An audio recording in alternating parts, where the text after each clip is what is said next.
Greetings, everybody. This is your favorite host, Ilona, from ILONA TV, where stories change lives. I've learned this. There's a big difference between school and life. In school, you have to learn the lesson to pass the test. In life, you pass the test and then you learn the lesson. And today in front of us, I have a special guest who learned it all from the life, the big homie Dino. We're going to welcome him today, and let's see what life had taught him that school did not. Welcome to our studio, Dino. How are you? How you doing, Ms. Lana? I am blessed. I am Good blessed. to be here. Yes, that's great to have you. So, okay, let's start with your name. Tell us what it means and where it came from. Big homie Dino, it means just kind of like a reference to like an OG. Mm-hmm. So it comes in time, from a teenager over adolescent, going into your 20s. And I know that. Just tell them, give it to them. I'm 50, so Yeah. I'm the OG, Big homie Dino. Yes. Yeah. Just give it to them. Just give it straight to my audience, things like that, because we want to educate them as well. Some of the words that we're gonna speak on, some of the names that is gonna come to us, because it's important to you. This name is important to you, so Absolutely. we want to make sure it's important to us too. So just introduce us. Tell us more about little bit about yourself right now, and then we're gonna be going a little bit deeper. Okay, I'm an older gentleman, or mid-range. I'm 50 years old right now. I have 6 boys, 4 daughters, and I've been incarcerated in prison. I've been homeless. I've been addicted to marijuana, and I oversaw all of that, and been clean for the last 5 years, and working with the community, working with nonprofit organizations, helping people with housing transition, helping people with mental health transition, education, mentorship, addictions, things like that. Just being a pillar of the community. I don't want to say it sounds excellent, because it is great. It sounds really great, especially when I see the transformation, your before and after. You mentioned that you have been incarcerated, right? For how many years? And how in the world, being incarcerated, you have 10 kids? Yep, so I started at a young age. I've been on my own since I was about 12 years old, due to my mother being incarcerated and never having a father in a household. My father passed at a young age. I was maybe 2 months old, so I never really experienced having a father in my life. So as a young kid with an absence of a mother, I ended up turning to the streets. And turning to the streets, it brings everything from hustling to the worst things you can imagine to the all these different things, right? So making bad choices ended me up in prison, and I ended up doing 48 months, the first prison sentence, and I was a kid. I was 17 years old, and then I got out from being in prison, and I went right back, because I went right back to the same thing. I didn't follow my dreams or follow my goals or follow the things that I wrote down in prison, and I ended right back up there. And that time I ended up there for about close to the same, 36 months, so 3 years, a little shy of a year of what I did before. And I came home from prison, and I took music serious. And I started writing music in prison. I started writing music. Your therapy. Yep, as therapy and movie scripts, anything that was entertaining that had to deal with the entertainment field. And when I came home, I pursued to be a rap star. And that's how I came up with the name Big Homie Dino. So we're gonna hold on your rock star abilities and rapping and such, so you will do it for us later at the end. Okay. But let me go deeper. You know, I hear it very often, unfortunately. Father figure, father is not home, I turn out this way. Father is missing, I turn out that way. What is fatherhood means to you? Fatherhood to me means being responsible, being attentive, being someone that your kid that can count on in rough times and even good times. Someone that could be able to show the path of what you did that didn't work and maybe influence your kids to follow the path. Not saying that all kids are gonna listen and follow the path, but just be influential to the kids and positive and loving, you know, nurturing, you know, things like that. You know, I've found that there's another epidemic in our lives. Not just loneliness, or like we talked about COVID like all the time. It's so old that we beat it up, this topic, but epidemic of fatherless families. We have kids in the communities, in schools, that raising and growing up without a father figure. I'm not talking about the people who are divorced, people who, the kids who've never had a encounter with a father figure. And for you, not having the father made a major impact for how you grew up. So now you are a father. Where did you learn the skills to be a father? Who was your role model as a father So figure? my role model, to be honest with the world, are women. And the reason why I say that is because my grandmother, she had 13 children, and she had 7 girls. And all of my uncles were pretty much in prison as well, and never around to, you know, help the nephews or guide us or nothing. So we relied on the women to tell us what was right and what was wrong.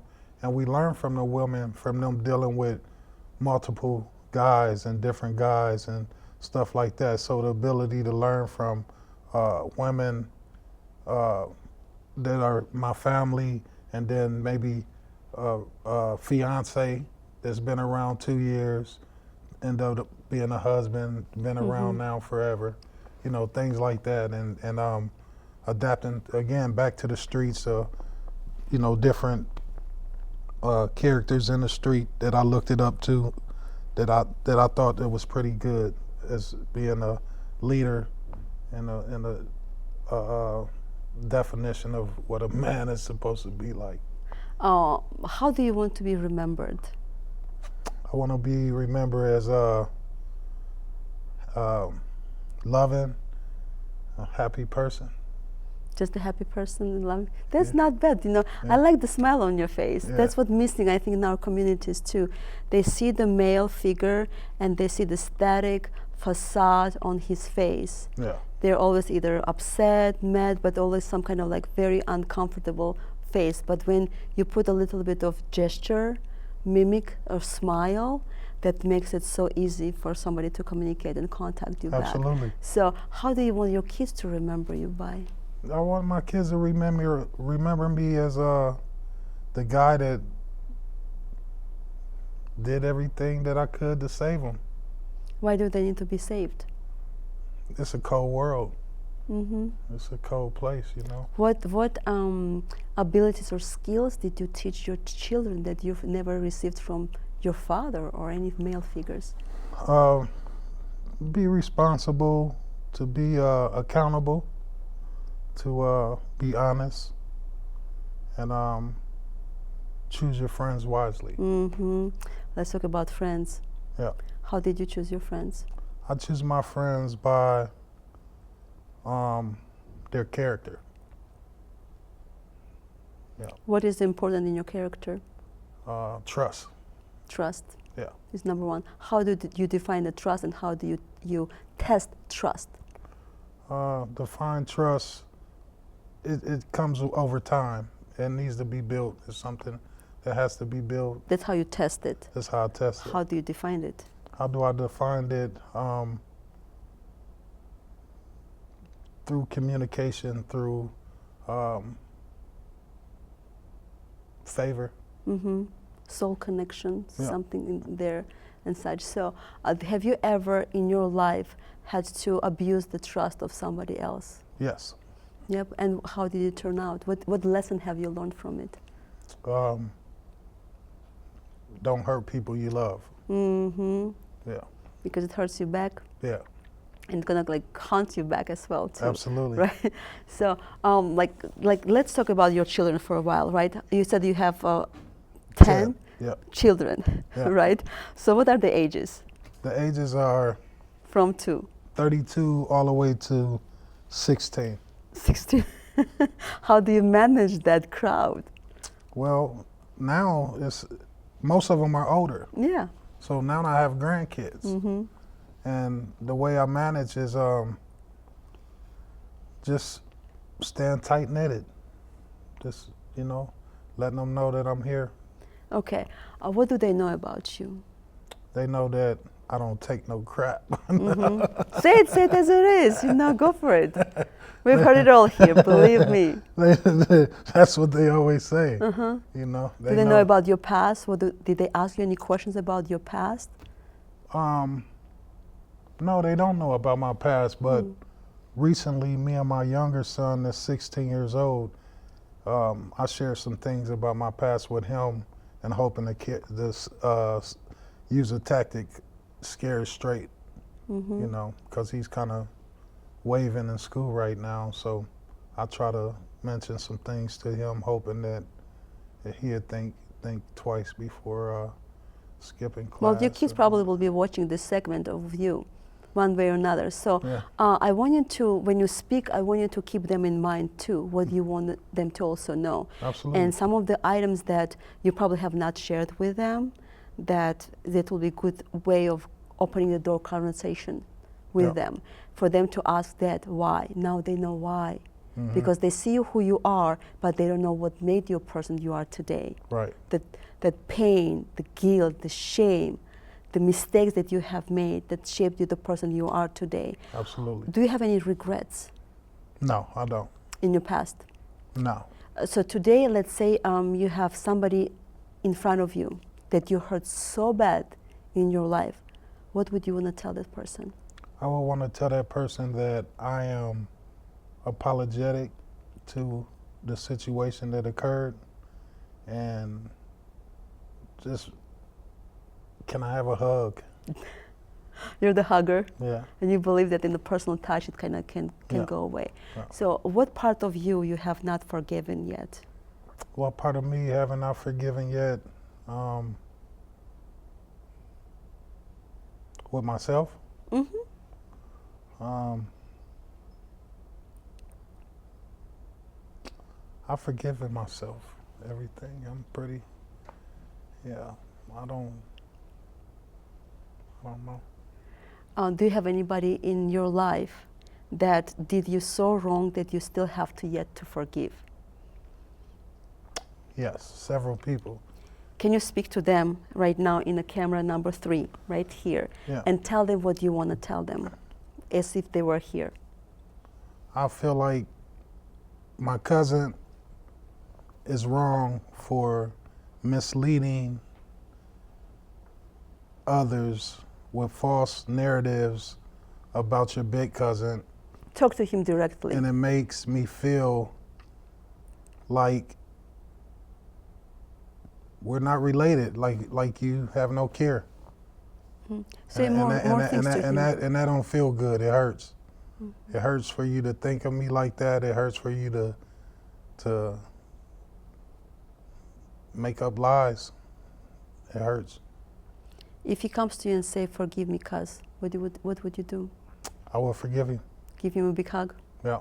Okay, he needs to know that. Please tell him that. Yeah, if you came to me, I would definitely forgive you and, give you a big hug, and maybe we could put things all the way to the past, and, so maybe it could start something positive, Mm-hmm. Maybe we can invest in some businesses like I've been trying to get you to do for a while.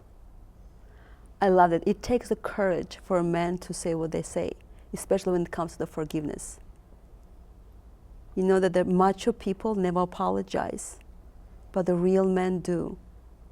And there's a difference between weak men and a strong man. Yeah, they know that. Yes. And my mom always says that no matter how high you fly, always be grounded. And it takes a courage for the big man to say that kind of things, you know that? So I want to like encourage you and kind of applaud you for doing that, for saying forgive me, for receiving forgiveness. Because it's easier to receive forgiveness than to express to forgive somebody else. Yeah. Right? Because it takes a big person to ask for forgiveness, but it takes humility to receive it. So you got that. Yeah. You are, I believe you are, even though you are maybe look like tough, not to me, maybe to others, you still have that boy inside of you that is crying for attention, for a hug, for love, for acceptance, because you never received that from your dad.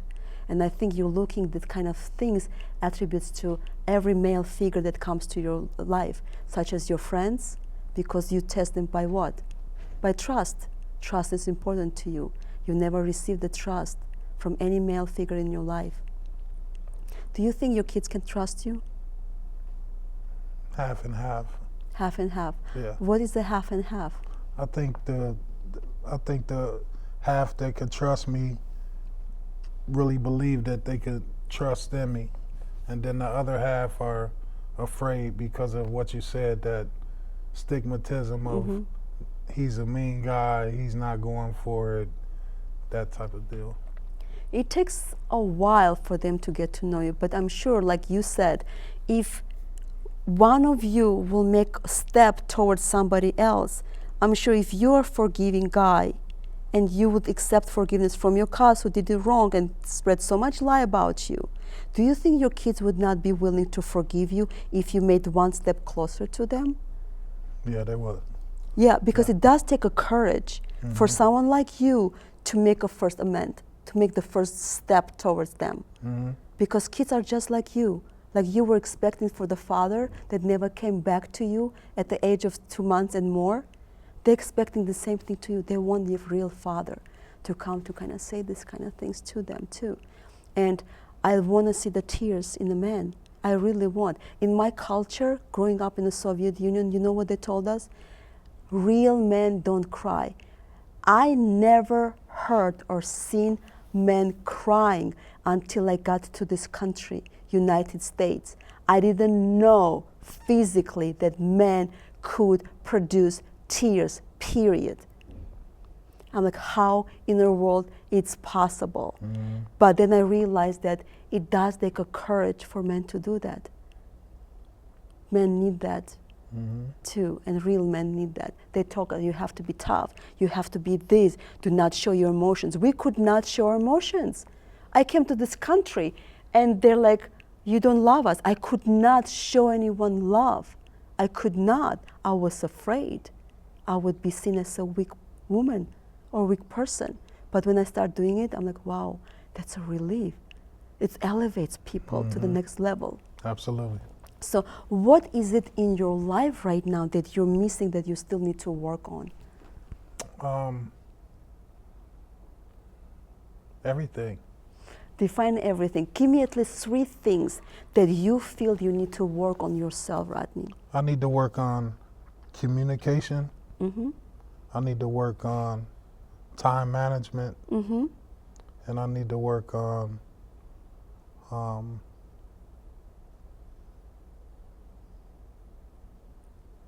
closing the deal. Which also brings to communication and time management, right? All of these things. Let me ask you, how did faith play the role in your life, if any? Faith, I always had a big thing with faith because as a young kid, my mother was around for a certain time, but at certain times she was absent. And in her absence, I would call on God.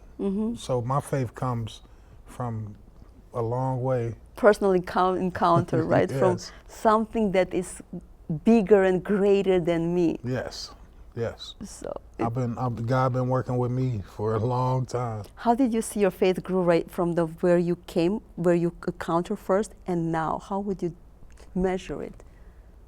As far as like a degree? And how would you measure it? Like by trusting God more, by doing things more, by praying more, going to the church more, because everybody has their own measurement things in their personal life. I mean, I cannot measure your, I think spiritual. just communicating every day. Just With the big guy. With the big guy, yeah. Stand saint. So are you obedient to him? Do you get the command? I'm committed. I'm rebel. He tells me one thing.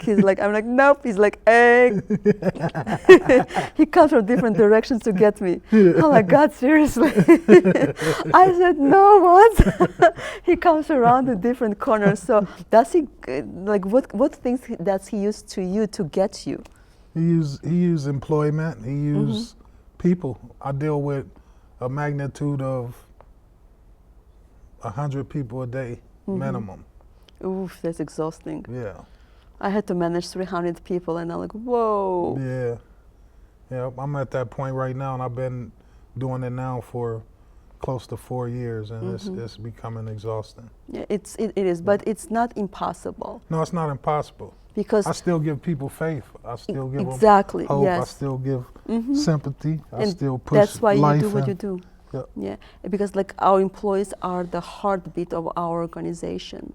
Absolutely. So you cannot invest in your facilities unless you invest to your people, because people are the one who are going to make it happen. Correct. And I made a big mistakes as I was doing this management things. Big, because I brought my Soviet Union kind of thing to it, and I didn't realize that I have to have a balance. So what is your management styles or leadership styles when it comes to your employees? Leadership styles when it comes to my employees are, just basically speak whatever I'm saying, make it count. Make it clear. Make it clear. Yeah. How would they describe you if I had the chance to talk to me? What would they tell me about you? They say he's a great man. You know him? He's hot. Now I know him. Watch out for that guy. He's a nice guy. Okay, nice guy, we'll take it. So I usually say this one, word nice is the absence of character. It's like in the middle ground. So I always tell people, do not ever describe me as a nice person. You can either say she's a mean person or she's the generous, or just give me some kind of characteristics. So how would you replace nice? Great. How would you replace great? Like what awesome. Makes you great? What makes you great? He's an awesome guy. What makes you great? What makes you awesome? Me great is because he's always trying to create a resolution or a solution to make it happen. That's what I like to hear. You probably treat him as you want to be treated too. And that's why they think you're great or awesome. Exactly. Right? Yeah. Like, oh, you know this guy? Yeah, I do. Oh, he helped me. He paid my rent. Yes, exactly. Yeah. So that's good. I've seen several smiles today in you and stuff. So I just want to wish that you would find something in your life that brings the joy out of you on a daily, consistent basis, because we cannot give if we are bankrupt inside. And I think what you're missing is that joy, Rodney, that you need that. I need that. You do need that, yes. And I think it suits you very well. Even smile looks really great. It's like your signature kind of thing. That's a good thing. It's been a while. It's been a while, I can tell that. Yeah. I can tell that. And I think for you to go back and drink from the well of greatness and look at the mirror every morning and give yourself a high five. And I do this thing every day. I wink, I'm like, what's up, girl? You ready to be great today? Let's knock them out, right? See? That's exactly what you do. It doesn't take much, right? 5 seconds and you're good to go. Look at this. I brought you in less than 5 seconds. I brought this smile on you. If I can do that in 5 seconds, can you do it to yourself? Yeah. Do you think you deserve it? Yeah. Okay. This is the camera number 3 right now. I want to talk to your younger self. I want you to tell your younger self what no one else told you, and that you needed to hear it, because I believe there's still this man, that young boy inside of you that is crying for something in you right now. So speak to yourself right now. And tell myself, As a young boy, what I miss? I miss love. I miss the nourishments. I miss the father experience of having a father. I miss you know, the absence of being away from my kids at a young age. I miss my grandmother. You know, rest in peace. Talk to his soul. Talk to his soul. She was like a father to me. I mean, like a mother to me. I miss her very dearly. I miss so much, man. So much that I just felt like I got cheated out of as a kid. You know, I did. Mm-hmm. Rodney, I can tell that. But I wanted to have this moment that you would remember that you will look at yourself and say, hey, I'm worthy. I'm worthy for the joy. I'm not going to let anyone else define me, because past doesn't define you. You know that? Absolutely. But how you choose to become, that does. And if you choose to become that, going back there, it will that will define you. Mm-hmm. So I want you to give yourself a grace, give yourself a love, and honestly forgive that little boy that never received what he owned and he deserved to receive. Okay? And moving forward from this point on, I want to see the smile on your thing. You know, at least for 7 days, do this. Look at yourself in the mirror, give yourself a wink, you know, high five, and start the day this way. Because nobody owes you more than you owe to yourself. You got this? Yeah. You have a kids who they look up to. Yeah, absolutely. If you ain't happy, they don't want to be around you. Yeah. That's the formula of success. Yeah. Right? Who wants to be with a grumpy boss working, or who wants to have a father? It's okay to be disciplined. It's okay to be direct, but like, hey, I got you. Right? Something like that. Yeah. So any final thoughts that you want to share that we haven't touched that you really want to say? Just know that I'm a pillar for the community. Mm-hmm. If you guys need me, I'm here.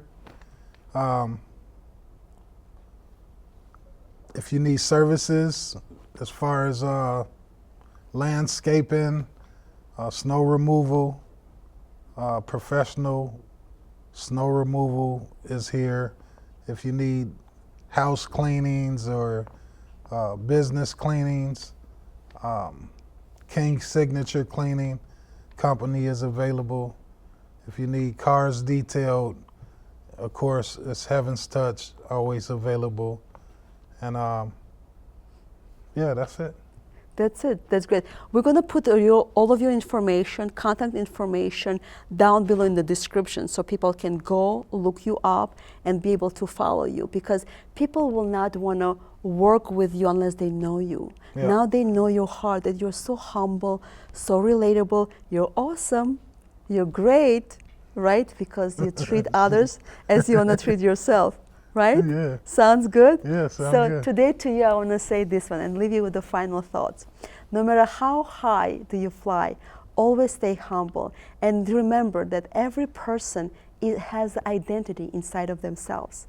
And any person that works for you has a purpose, has a dream. Treat them the same way that you want to be treated. That was Ilona, your favorite TV host, and also the pioneer of hope. We'll see you next time on ILONA TV.